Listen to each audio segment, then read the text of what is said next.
Hi folks, this is Tony Priestley again from tonypriestley.com and welcome to another one of my videos.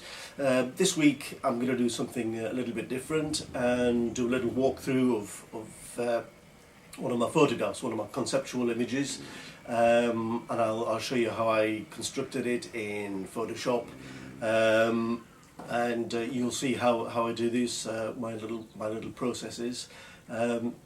So without further ado, let's jump right in.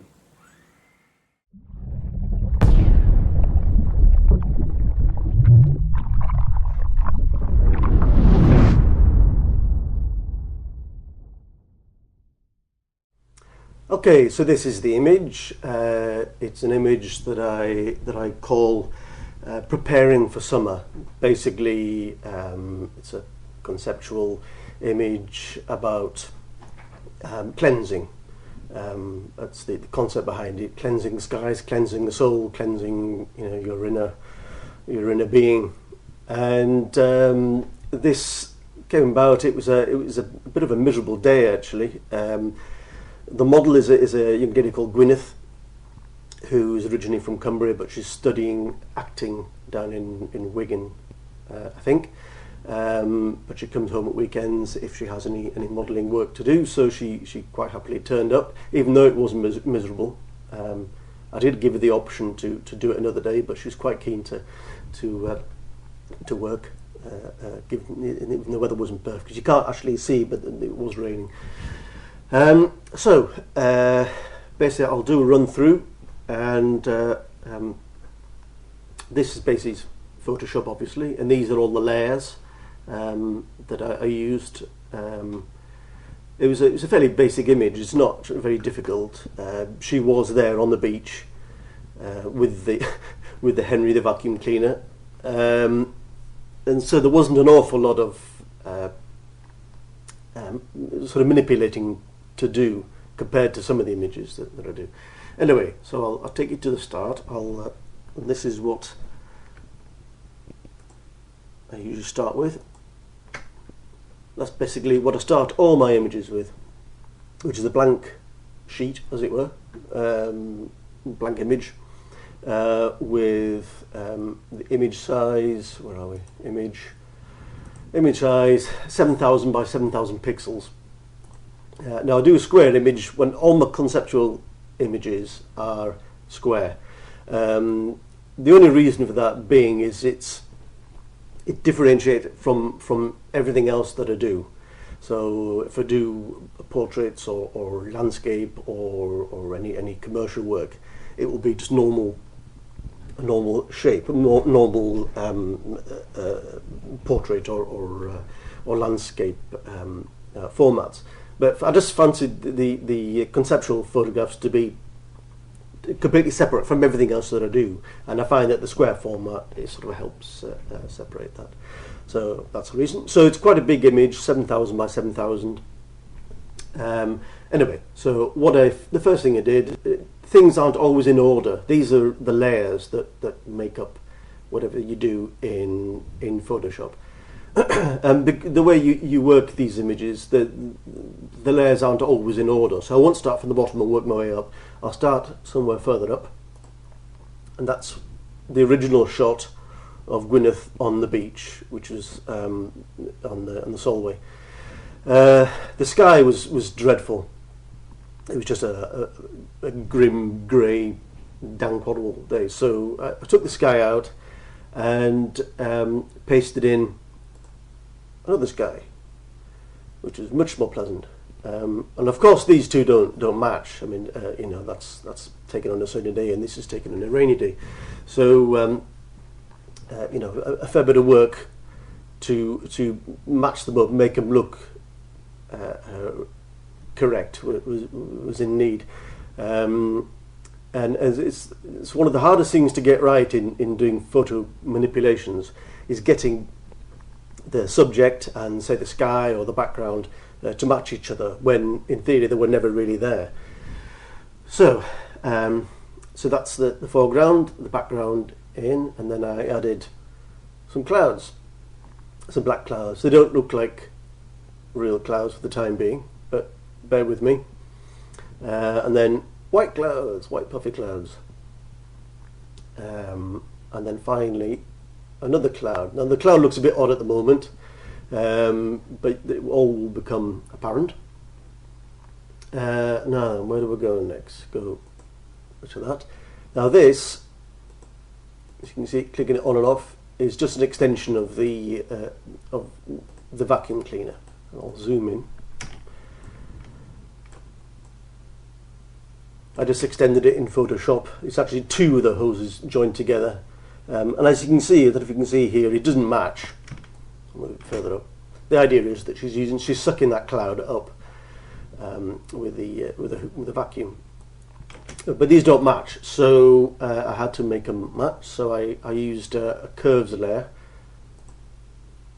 Sorry, don't lie. The curves layer is for her.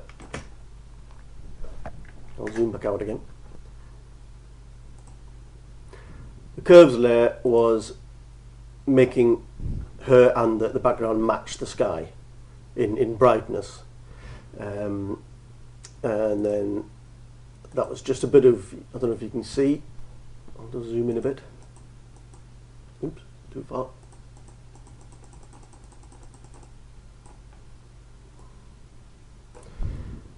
Right.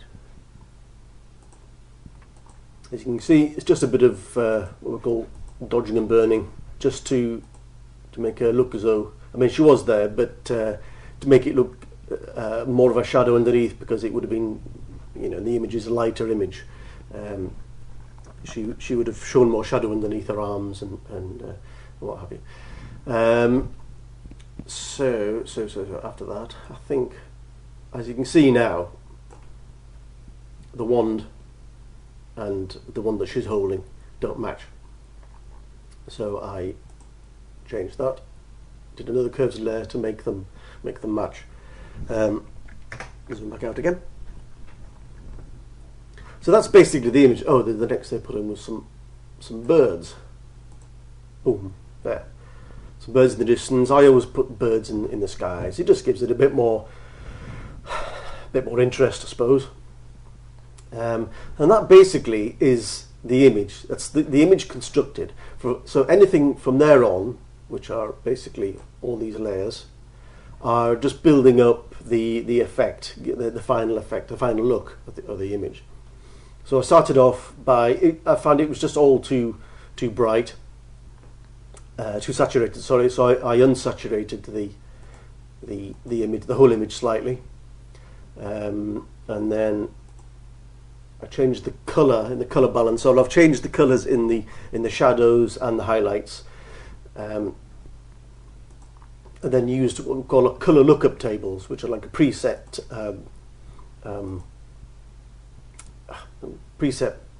colour patches that you can put on. And when you put these on, this was, I can't think what it was. It was called Crisp Warm Look. And of course, it's much stronger than that. I've brought it down to 57% opacity on there to make it look better. And then I put another colour lookup table on, which again was, what's that one? Edgy Amber, and that's down to 15%. It's quite a strong colour on that one. And then finally, I wanted to warm the whole thing up even more, and I put on, as you can see in here, a colour fill, which is just a solid colour which yellows everything up, and I have to change the blending mode so you can see through it. Otherwise you wouldn't see anything other than the colour yellow on it. You can use blending modes to alter the way layers look on your image, and then another curves layer, which was just bringing in I'll bring it up. This probably won't mean a lot to many people, but if you're into Photoshop, you'll know what I mean. Basically, I lift up the darks, so the blacks, sorry. So there's no longer any black point in the photograph, and I brought down the white point up here very slightly, so there's no true whites in there, although there might be in the cloud actually. And then played around with the different colours. RGB in this case. It says RGB. RGB is everything, every colour every tone in the image gets affected. But you can go into individual channels and change individual colours. So I went in the red channel and I boosted the red slightly. Went in the blue and I don't know if you can see this, I brought down the blues and then lifted the very dark blues up, so there's nothing too dark in the image. And if you look in these clouds, they're not black, and they're not a very dark blue either. They're sort of a bit washed out slightly. I never actually, hardly ever use the greens, so the greens didn't change. And so that gives it a sort of a matte look. I'll toggle it off and on. See the difference with it.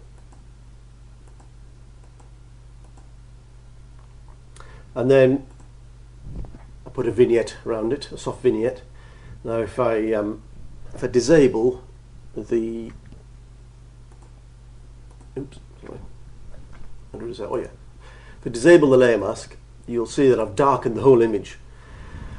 And then what I do is I mask out that darkness in the centre of the image. So enable the layer mask. So it just leaves the darkness around the edge of the image and leaves the middle as it was. And then finally, to finish the whole thing off, I add a texture. And this is the texture I used. Now there's a layer mask on there, and I've masked out. Again, if I disable the layer mask, you'll probably see that obviously the texture covers everything, and I didn't want it to cover her, or certainly her skin and her hair, and so I used a mask. I masked out the texture on her. I think I left some of it slightly on her dress, just to give it a bit more texture. And actually, you can't see. I don't know if you can see. I'll zoom in. Well, there's little dots here, which actually is rain going past the camera lens, but leaving some of the texture on her dress can hide some of that. So I think that's it. Nothing else more to say. That's everything done in the whole image. So there you go. Okay folks, thank you very much. I hope you enjoyed that. It was quite a short video, and it was a fairly simple image. I do more complex ones too. I can save one of those for another time. But if you like it and you're interested in seeing anything else, first of all, click the thumbs up on YouTube and hit that subscribe button. It's very important. And if you are interested in seeing any more of my work, then please jump on over to tonypriestley.com. And you can check out my images. You can check out my history on the About page. Very importantly, you can go onto the Info page, and it'll tell you about my business, what I charge, and the different genre of photography that I do. So thank you very much, and hopefully tune in next time, and I'll see you then. Bye.